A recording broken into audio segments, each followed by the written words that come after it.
Welcome to Comfort Time with Aunty Yunike, where we share testimony stories. Today's story is early child marriages and what the men are doing about it. This is a song we have heard like for the longest time, but these days we're singing a different song, and it's a positive song. So since the men are the ones who go to marry the young girls, I wanted to find out what Men's Network is doing about it through our very own Mr. Nelson Banda. Mr. Banda, welcome to Comfort Time. Well, thank you. Yeah, thank you so much. It's always best to be here to talk about critical issues. Thank you so much. Thank you for indulging us. We always look forward to having you on our platform. So, Mr. Banda, there's been a lot of talk about early child marriages, children as young as 12, some even less, are being married into families as maybe second, third, fourth, even fifth wife. So what are you doing about it? Are you talking to the men? What is Men's Network doing about it? Yeah, we are talking to the men in communities, especially rural communities where these things are quite common. Mm-hmm. The Men's Network is working with the partners such as the GRZ, United Nations Joint Program on Gender-Based Violence Phase 2, which has identified the component of reaching out to men to talk about their role in addressing or reducing gender-based violence. So under this component, Zambia National Men's Network is reaching out to traditional leaders, influential men, and boys in the communities and school in order to address gender-based violence. We're also working on another program with the UN RCO office. It's called Gender Equality and Women Empowerment Initiative. Wow. Yeah, so which also brings in the component of working with men to reducing gender-based violence. So recently we did some programs in Petauke and the Chipata, where we had mobilized men from different walks of life to talk about how they can help to reducing gender-based violence. And the response was quite overwhelming. I must also mention that we have formed men's groups in communities, where men talk to other men, and the boys also talk to their peers in schools and communities. But most interesting is that they also reach out to girls, and some of the boys that we've been working with have taken a step further to talk to the girls and manage to convince them to get back to school. So, because the men are the ones who are going after the girls. So if the men are sensitized and the men talk amongst themselves, it makes a lot of difference. Yeah, it makes a big difference, because if you look at the issues of child marriage, it is actually the men who actually approves. They receive the dowry payment and so forth. Yes. So we really need to amplify our voices and talk to them, but also talking to the boys, because these boys are the ones who bring small things like biscuits to convince the girls. To take them. So they are acting as middlemen. They marry the girls by convincing them with a box or a small thing like biscuits, and take them to the bigger men who want to abuse them. So all those some of the initiatives that we are working with. But at the same time, we would like to commend some of the traditional leaders that have taken a step to ban child marriages in their chiefdoms. For instance, Chief Hamsonde in Southern Province has actually made it clear that anyone who receives dowry payment of under the dowry payment will be forfeited to the chiefdom as proceed of crime. Wow. That's awesome. Yeah, that's awesome. I think that will really deter anyone who wants to think on those lines. Yeah, this is a very, very good step. And I think it should be a law. Yes. If it was a law, I'm sure it will help even faster. Yes. Let it be taken on by other communities. Yes. Yeah. So we have traditional leaders like Chief Mazimawe, Chief Kapatamoyo, and others that have come out in support strongly against child marriage in their I think they've seen that, you know, girls given an opportunity, they can contribute just as the boys can. Yeah, and you know, these girls, because they are married in those areas, they are denied the opportunities of going to school and, you know, saving their communities. Yes. If they are given an opportunity to go to school, they will go, probably become doctors, nurses, teachers, and they'll go back to serve their own communities. The communities. Yeah. And they know the communities well, so really. So they are denied that opportunity.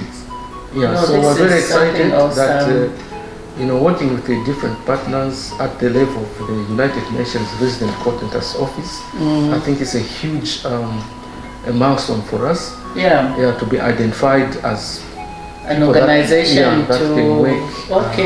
That's awesome. You know, mentioning the United Nations, I remember having this same conversation while at the UN with the men from Afghanistan. We were in a side event and the men from Afghanistan were complaining, saying we don't know what to do. Our people are refusing help from the Western world to sensitize the women, to sensitize the men on the need for education, for women to be in leadership and politics. So we are really overwhelmed, we don't know what to do. I was listening to them and wondering, but they have a solution. Because the people in Afghanistan, they are mostly Muslims. And Muslim, they have the Quran. And Quran has, the 14th chapter in the Quran is dedicated to Mother Mary. So I was thinking, but you have Mother Mary, why are you even looking for Western world? So I said, you know, if you formed groups, main groups, who value Mother Mary in the Quran, they can use that to sensitize the men and the women, and therefore you don't need Western help. So it's coming, in their own values. So this is awesome. I think men talking to men is a very good idea. Yeah, it's quite interesting. One time I got a call from some teachers in Kawambo who shared with me that one of the critical issues in Kawambo is gender-based violence, particularly child marriages. And having the conversations further with them, they have come up together to form a Kawambo Men's network. And the news has gone to other several stakeholders, the police, the health, the district health office, the district commissioners, and other stakeholders. You see? And everybody is embracing it, because all of us are parents to both men, boys and girls. So who wants one gender to be inconvenienced? So it's quite interesting.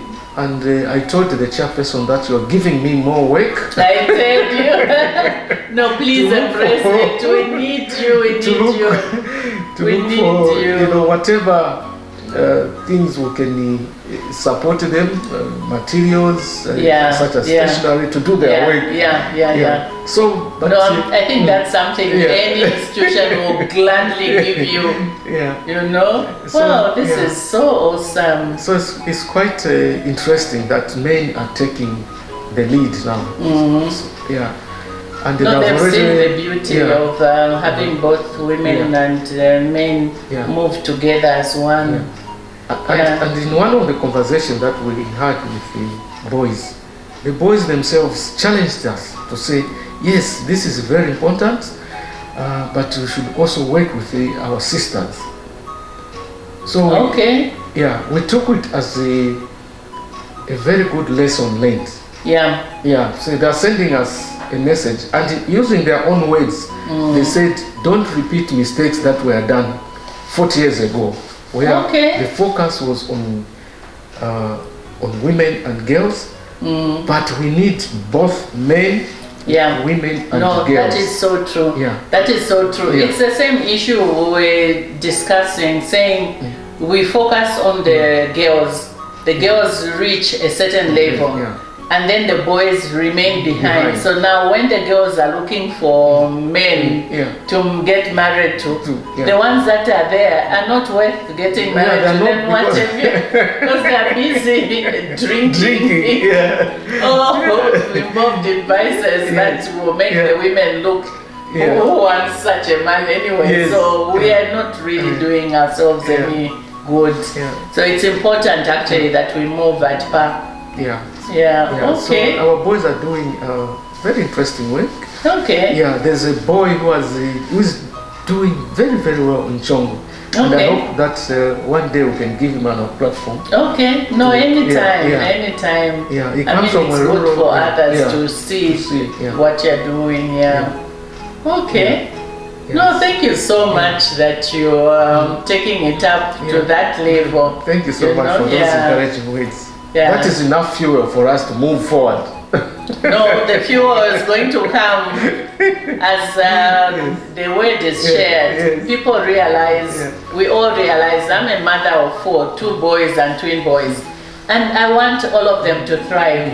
And everybody, there are some with girls, boys, everybody wants their children to be accorded the opportunity to thrive. So this is a very good job that you're doing. Congratulations. Keep it up. We will be praying for you and we'll help source the funding, because nothing can move without funding. So there are people listening out there, funders out there. I'm sure you will not be crying for long. So thank you so much for coming. Thank you for always indulging us when we call upon you to tell us what's going on, so that we can share with our families, friends, the public, so that everybody's brought to the same level where we are. Thank you so much. Thank you so much. Encouragement. So there you have it. It's very important that we have this conversation on early child marriages. The girls are being married off very early, and those girls could be the next doctor, the next lawyer, the next teacher. So let's give them that opportunity. As they get married off early, they are robbed of that opportunity. We are all mothers and fathers to girls and boys. Let's work together to ensure that they are actually on the same level.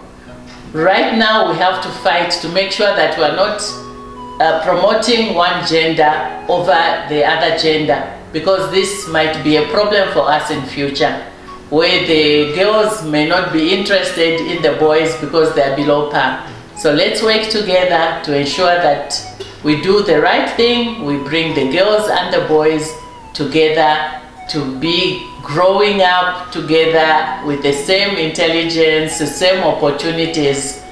So thank you very much for watching.